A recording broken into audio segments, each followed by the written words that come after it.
नमस्कार। मुद्दा तो है में आपका स्वागत है। मैं हूं आपके साथ ब्रजेश चौक से। आज मुद्दा है चुनाव, महिला और ओबीसी पर दाव।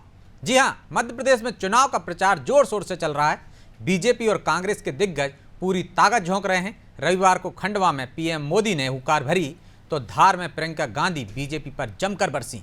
इस दौरान प्रियंका ने महिला और जाति जनगणना का मुद्दा फिर उठाया और निशाने पर बीजेपी को लिया, जबकि पीएम मोदी पहले ही कह चुके हैं कि उनके लिए सबसे बड़ी आबादी गरीबी है। लेकिन अब सवाल यह है कि क्या महिला और ओबीसी इस चुनाव में गेम चेंजर साबित होने जा रहे हैं? कांग्रेस और बीजेपी में से इन दोनों वर्ग को कौन लुभा पाएगा? सवाल तो यह भी है कि जाति कार्ड चुनाव में किस पर भारी पड़ेगा। आज इन्हीं सवालों को लेकर चर्चा करेंगे, लेकिन पहले देखिए रिपोर्ट।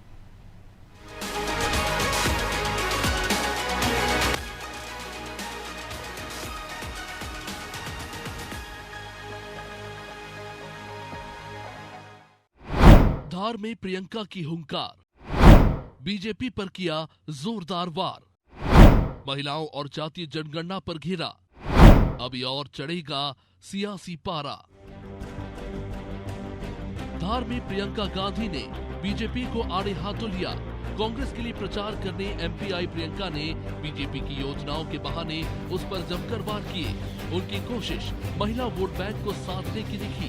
उन्होंने लाडली बहना योजना पर भी सरकार से सवाल पूछे और चुनाव के वक्त ही इसे लागू करने पर बीजेपी को घेरा। इतना ही नहीं, प्रियंका का ओबीसी वोटर्स पर भी फोकस दिखा, क्योंकि उन्होंने फिर जातीय जनगणना का मुद्दा उठाया और ये आरोप लगाया कि बीजेपी जातीय जनगणना करवाने से भाग रही है। कुल मिलाकर प्रियंका का पूरा भाषण महिलाओं और ओबीसी वोटर्स को रिझाने के इर्द गिर्द ही रहा। बड़ी घोषणा की भाजपा ने कि आपको हर महीने पैसे दिए जाएंगे। ठीक है, डालने भी शुरू कर लिए उन्होंने। मैं आपसे पूछना चाहती हूं कि ये घोषणा चुनाव से 3 महीने पहले क्यों की? क्या इससे पहले महिलाएं संकट में नहीं थी? तो पीछे हट जाते हैं। इसी तरह से जब हम कहते हैं जातिगत जनगणना करो, हम क्यों कह रहे हैं? क्या मतलब है इस जातिगत जनगणना की? अगर ये जनगणना होगी ही नहीं तो सरकार मदद कैसे करेगी? सही नीतियां बनेंगी कैसे? कांग्रेस ओबीसी वोटर्स को लुभाने के लिए लगातार जातीय जनगणना का मुद्दा उठा रही है, क्योंकि इस वर्ग को बीजेपी की ताकत माना जाता है। हालांकि कांग्रेस के इस मुद्दे पर प्रधानमंत्री मोदी खुद ये कह चुके हैं कि देश में सबसे बड़ी जाति गरीब की है, यानी बीजेपी इस मुद्दे को गरीबी से जोड़कर कांग्रेस पर पलटवार कर रही है। झूठ बोल रही है। कांग्रेस लोगों को बांटकर वोट की फसल काटना चाहती है। मध्य प्रदेश के लोगों को मध्य प्रदेश के उज्जवल भविष्य के लिए, हमेशा हमारे के लिए ये तोड़ने वाली, बांटने वाली विचार को जमीन दोस्त कर देना है। दोस्तों, कांग्रेस को कहीं खड़े नहीं होने देना है। साथियों, भाजपा सबका साथ सबका विकास के मंत्र को लेकर के चल रही है। भाजपा सरकार के हर योजना का लाभ गरीब को बिना किसी भेदभाव के मिलता है। मोदी के लिए इस देश में गरीब ही सबसे बड़ी जाति है। जाति जनगणना और महिलाओं को लेकर मध्य प्रदेश में माहौल गर्म है, क्योंकि बीजेपी और कांग्रेस दोनों को ये लग रहा है कि ये चुनाव उनके लिए गेम चेंजर साबित हो सकता है। लिहाजा बीजेपी और कांग्रेस की तरफ से इन वर्गों को लुभाने के लिए पूरी कोशिश की जा रही है। हालांकि अब ये दो वर्ग अब की बार किसका साथ देंगे, ये चुनाव के नतीजे ही बताएंगे। ब्यूरो रिपोर्ट, अनादि टीवी।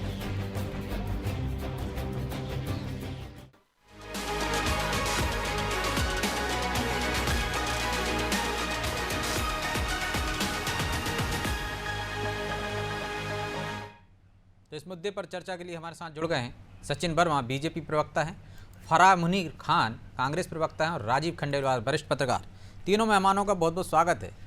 सचिन जी, शुरुआत आपसे ही करते हैं। प्रियंका गांधी वाड्रा कह रही हैं कि चुनाव से 3 महीने पहले ही महिलाओं की क्यों याद आई आपको? पैसे भी डालने लगे हैं, और जब भी जातिगत गणना की बात होती है आप लोग भाग जाते हैं, बोलते नहीं हैं, उससे पीछे हट जाते हैं, क्यों? देखिए क्या होता है कि सोनिया जी, राहुल जी और प्रियंका जी की प्रॉब्लम ये है कि उनको जो चिट्ठी पकड़ा दी जाती है उस चिट्ठी से वो कुछ भी वक्तव्य देना शुरू कर देते हैं। देखिए, ये जो लाडली बहना की जो योजना थी, ये कभी भी हमारे घोषणा पत्र का पार्ट नहीं रहा। हमने कभी ऐसी घोषणा नहीं की थी कि हम ऐसी कोई योजना लेके आएंगे। हमारी योजनाएं तो ऑलरेडी महिलाओं के संबंध में जितनी योजनाएं मध्य प्रदेश में चल रही है वो पूरे देश के लिए शोकेस का काम कर रही है। पूरे देश में उन योजनाओं को देखकर और आगामी योजनाएं और महिला कल्याण के बारे में सोचा जा रहा है। और मध्य प्रदेश सब में फोर फ्रंट पे है, सबसे आगे जो है मध्य प्रदेश है। हम लाडली योजना जो है उससे करीब 1,31,00,000 महिलाओं को जो है प्रति माह जो है उस योजना का लाभ दे चुके हैं, लखपति बन चुकी हैं वो। और उनको, उन महिलाओं को, उन बच्चियों को, उन बेटियों को आगामी जो परीक्षाएं जो हैं और जो उनके शिक्षा का स्तर उठाने के लिए उसका सहयोग भी और अनुदान राशि भी प्राप्त हो रही है। फिर लाडली बहना योजना जो है उससे 1,31,00,000 लोगों को उसका लाभ मिल रहा है। लाडली लक्ष्मी योजना से 46 लाख बेटियों को लाभ मिल रहा है। 13 लाख बेटियों को शिक्षा स्कॉलरशिप मिल रही है। उज्ज्वला योजना से 42 लाख महिलाओं को निःशुल्क गैस कनेक्शन दिए गए हैं। निकाय चुनाव शिक्षक भर्ती में 50% का जो आरक्षण दिया गया है, पुलिस में 30%। तो वही यही तो कह रहे हैं, ये भी पहले से दे देते क्या? पहले से संकट नहीं था क्या महिलाओं पे, जो आपको 3 महीने पहले दिखाई दिया कि और ये दी जा रही है। सिर्फ इसमें से लाडली बहना योजना जो है वो अभी चालू की गई है। ठीक है। और लाडली बहना योजना को चालू करने के पहले बैगा, भारिया और सहारिया जनजातियों में ये योजना ऑलरेडी चल रही थी। 1,000 रुपए उनको जो है अनुदान प्राप्त हो रहा था, उन्हें सहायता राशि मिल रही थी, जिसे कांग्रेस की कमलनाथ सरकार ने आने के बाद बंद कर दी थी। तो हमारी योजना जो पहले एक जनजाति में बैगा, भारिया और सहारिया जनजाति को मिल रही थी, उसी को व्यापक रूप में हमने सारे प्रदेश में की जो है बहनों को उसका लाभ दिया है। ठीक है। अब जातिगत जनगणना पर भी बोल दीजिए थोड़ा सा, क्यों नहीं कराना चाहते आप? क्यों लगता है आपको को बांटने की राजनीति हो रही है? देखिए, ऐसा है ब्रजेश जी की अल्पसंख्यक की और जो है SC ST की जनगणना जो है आजादी के बाद से अभी तक होती आ रही है। कांग्रेस ने आज तक उन वर्गों के बारे में जिनकी जनसंख्या की गणना हो रही थी उसके बारे में क्या किया? आज तक उनके बारे में तो उन्होंने जो नहीं किया वही तो आप कर रहे हैं, तो ये भी कर दीजिए। देखिए, जनगणना से देखिए इन्होंने जनगणना कराई बिहार में, इनकी जो है ND अलायंस ने जो है उसका सर्वे करा है। जनगणना करने का तो अधिकार नहीं है इनको, क्योंकि वो जो है स्टेट पॉलिसी में नहीं है। कॉन्स्टिट्यूशन में जो है स्टेट लिस्ट में जो है जनगणना का अधिकार नहीं शामिल है। तो कोई भी राज्य सरकार जो है वो जनगणना नहीं करा सकती है, ये अधिकार सिर्फ केंद्र सरकार को है। चलिए अब जवाब ले लेते हैं। जो मैं 1 मिनट कंप्लीट कर दूं अपनी 10 सेकंड में। तो जनगणना जो है जो बिहार में की गई है, जिसमें 63% जो है OBC और OBC पाए गए हैं, तो वो 63% लोगों को क्या आरक्षण का लाभ मिल चुका है? क्या कांग्रेस ने हिमाचल में, छत्तीसगढ़ में और राजस्थान में जो है OBCs को उनकी जनसंख्या के आधार पे आरक्षण दे दिया है क्या? या कांग्रेस आज ये बताने को तैयार है कि ये अगर जनगणना अगर कराएगी OBC की तो उसके आधार पे यहाँ पर प्रदेश में जो है आरक्षण लागू कर देगी? ठीक है। कांग्रेस जब एक मुद्दा उठाती है और लोगों के सामने सिर्फ धोखेबाजी करती है, सिर्फ धांधियां मिला रही है। चलिए अब जवाब ले लेते हैं। ठीक है सचिन। फराज जी, आपके दोनों सवालों के जो प्रियंका जी ने उठाए थे जवाब आ गए कि महिलाओं के लिए वो कोई पहली बार नहीं कर रहे हैं, उनकी लगातार योजना चल रही, बल्कि आपने तो जो आदिवासी महिलाओं को 1,000 रुपये देते थे 15 माह में बंद कर दी थी, एक आरोप है। दूसरा ये कि जातिगत जनगणना जो आप कराने की बात कर रहे हैं, चाहे बिहार में कराई हो, वहाँ तो आपकी सरकार नहीं है, लेकिन राजस्थान में, छत्तीसगढ़ में थी, तो आपने किसको कितनी हिस्सेदारी दे दी है? वहाँ करा के दे चुके हैं क्या?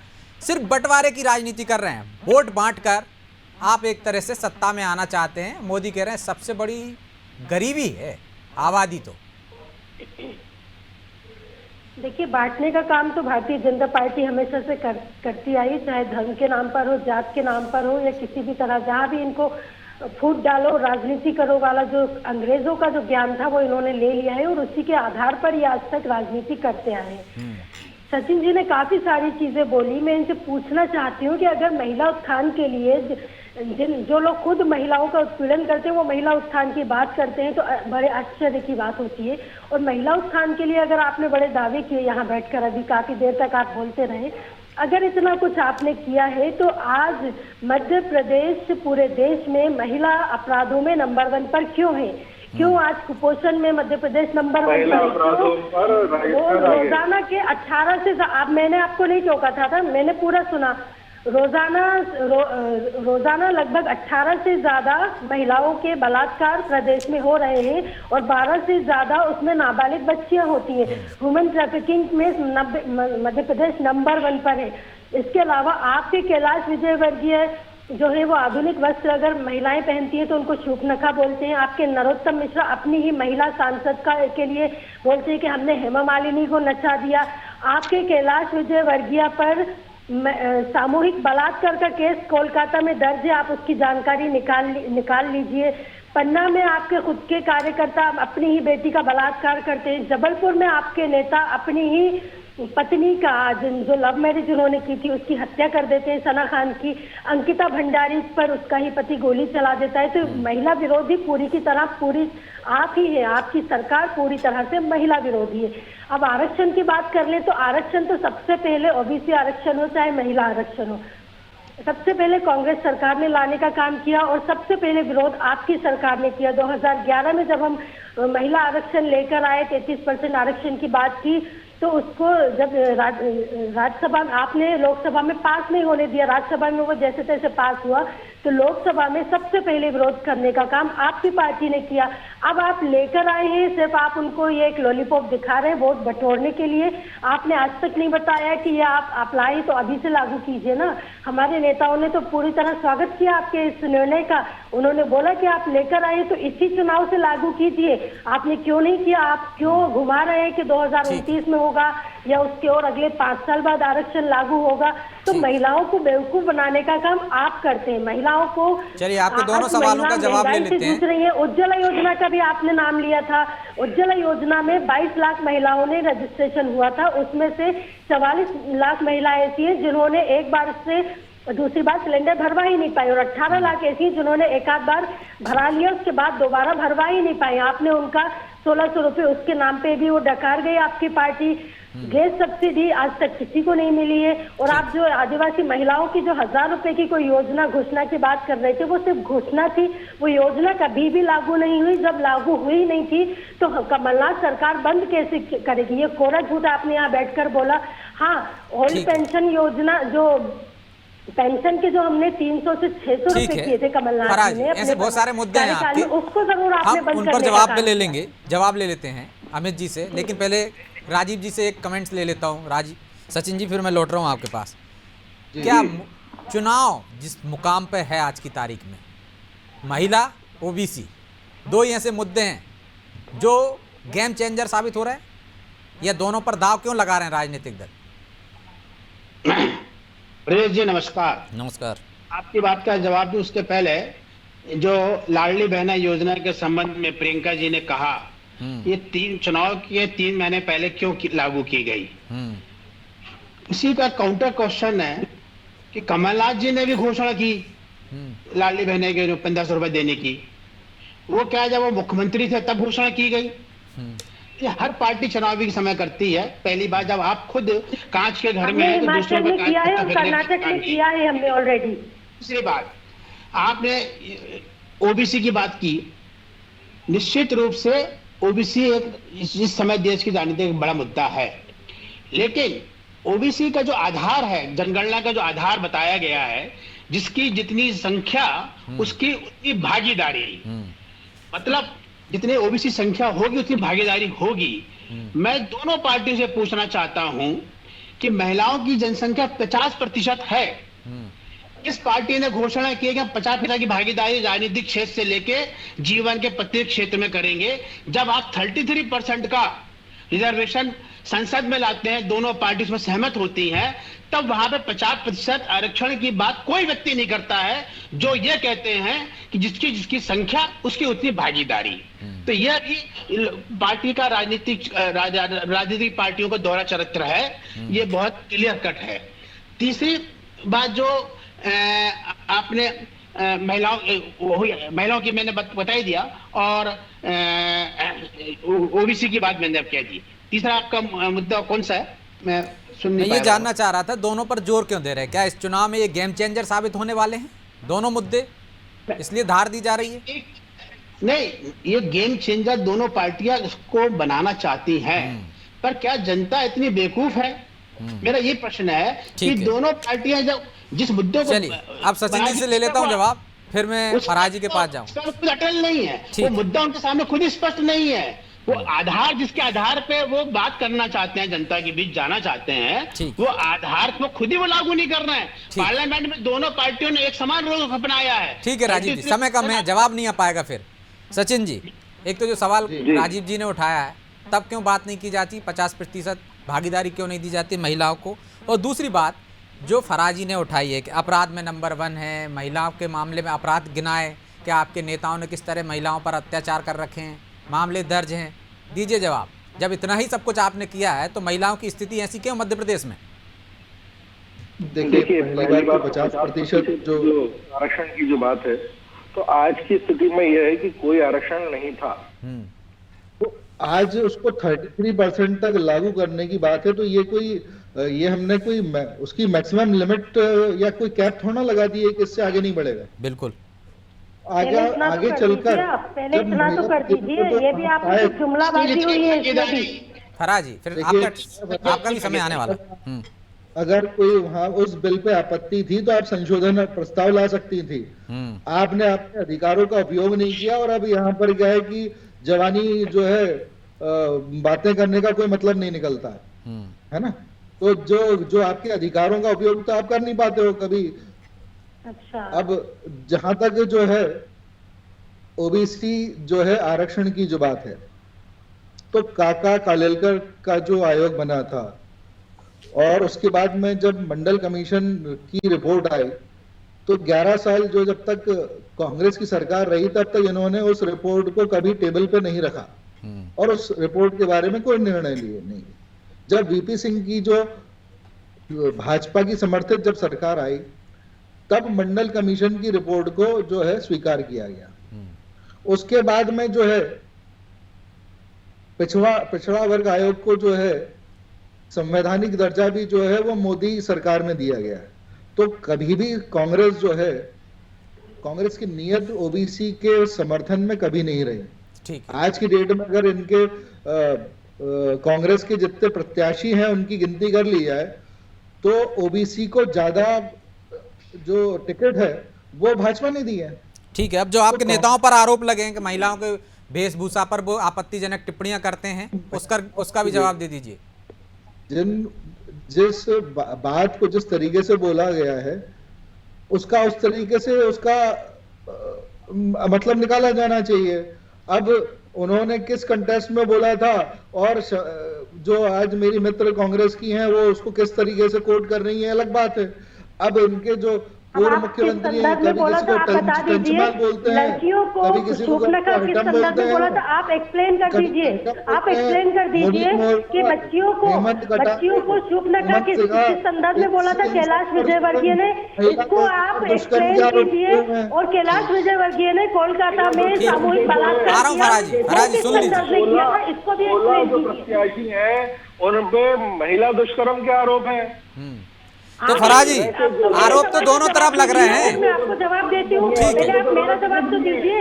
कैलाश विजयवर्गीय सामूहिक बलात्कार करते, इस पर जवाब दीजिए, किस संदर्भ में कर दिया, हो गया, गलती से कैसे हो गया? और जो आप उनके कथन की बात कर रहे हैं, सूचना बोलते महिलाओं को, किस संदर्भ में बोला, जरा एक्सप्लेन कीजिए, फिर से कीजिए। उसके बारे में कोई तथ्य नहीं है, आप रिकॉर्ड में बात कीजिए, आप दिखाइए फराजी, वो तो ठीक है। सचिन जी एक करके बोलिए। फराजी, ठीक है, किसी तरह की कोई बात नहीं। ठीक, ये तो दोनों तरफ बराबर का पल रहा है ना फराजी। वो कह रहे हैं कि आपके नेता टंचमाल कहते हैं, आइटम कहते हैं, उमंग सिंगार पे मामला दर्ज है, सत्यदेव कटारे पे मामला दर्ज, माफ कीजिएगा, उमंग सिंगार को इन्हीं के कोर्ट ने, इन्हीं के अधीन जो कोर्ट है, न्यायपालिका है, उन्होंने बाइज्जत बरी किया है, उन्हें क्लीन चिट दी है। इनके नेताओं की तरह सामूहिक बलात्कार नहीं करते हमारे नेता, सरेआम शूपनका नहीं बोलते, अपने ही सांसद को ये नहीं बोलते कि हमने तो नचवा दिया है। तो ये सारे अपने गिरबान में झांके के इनके नेता महिलाओं के साथ क्या व्यवहार करते हैं, क्या दोहरा रवैया अपनाते हैं। एक तरफ झूठ बोलते हैं, लाडली बहना करके झूठी घोषणा करते हैं, लाडली बहना इनको आप याद आई है, और हमारे वरिष्ठ पत्रकार हमारे सवाल पे काउंटर करते हैं। इन्हें 70-25 से काउंटर करना चाहिए। 18 साल से ये सरकार चला रहे, इन्होंने क्यों लाडली बहना पहले लागू नहीं करी, क्यों बच्चों को रोजगार के बारे में नहीं सोचा, क्यों पढ़े लिखे बच्चे आप सड़कों पर है, क्यों पटवारी सड़कों पर है, क्यों शिक्षक सड़कों पर है, क्यों नर्सिंग के एग्जाम नहीं हो रहे, क्यों 3 सालों से बच्चों के एग्जाम नहीं हो पा रहे। और जो हमारे पत्रकार है वो विपक्ष से काउंटर सवाल कर रहे हैं, बड़ी शर्मनाक बात है ये। इन्हें सत्ता पर पूछना चाहिए कि 18 साल से आप कौन से नेता में सोए हुए थे, या कौन सा नशा करके पड़े हुए थे जो आपको लाडली बहना एक एक करके बोलिए, दोनों की बात जनता तक पहुंचे, मतदाताओं तक पहुंचे। लोगों को नहीं मिली है, क्यों शिक्षा के मामले में हमारी बहनें पिछड़ी हुई है, क्यों सीएम राइज स्कूल है, क्यों टीन और क्यों बच्चों से कराया जाता है। ये सारे सवाल सत्ताधारी पार्टी से होने चाहिए। आपके जैकलीन फर्नांडिस की कमर में हाथ डालते हैं तब हमको शर्म आती है।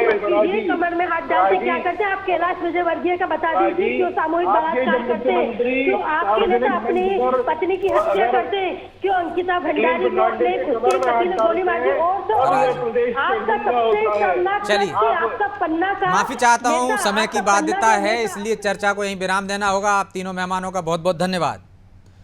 तो चुनाव जैसे जैसे सभा पर चढ़ रहा है, वैसे वैसे मुद्दों को भी धार दी जा रही है। महिला वोटर क्योंकि आधी आबादी है, जागरूकता भी आई है, 33% आरक्षण की भी बात हो रही है, तो उस पर भी दाव चले जा रहे हैं, चाहे वो लाडली बहना योजना हो या नारी सम्मान योजना। दूसरी तरफ ओबीसी, ये भी बड़ा फैक्टर है। क्या ये दोनों असर करेंगे चुनाव में? किसके पाले में जाएंगे, किस पर भरोसा करेंगे, ये तो आने वाला समय बताएगा जब चुनाव परिणाम आएंगे। लेकिन फिलहाल दोनों ही दल दावे कर रहे हैं कि वो सबसे बड़े महिला हितैषी हैं और ओबीसी के हितैषी हैं। अब किस पर और कैसे मतदाता विचार करके मतदान करेगा, किसके फेवर में करेगा, उसके लिए आप भी इंतजार कीजिए, हम भी इंतजार कर रहे हैं। बहरहाल मुद्दा तो है, मैं इतना ही, मुझे दीजिए इजाज़त और आप देखते रहिए अनादि टीवी। नमस्कार।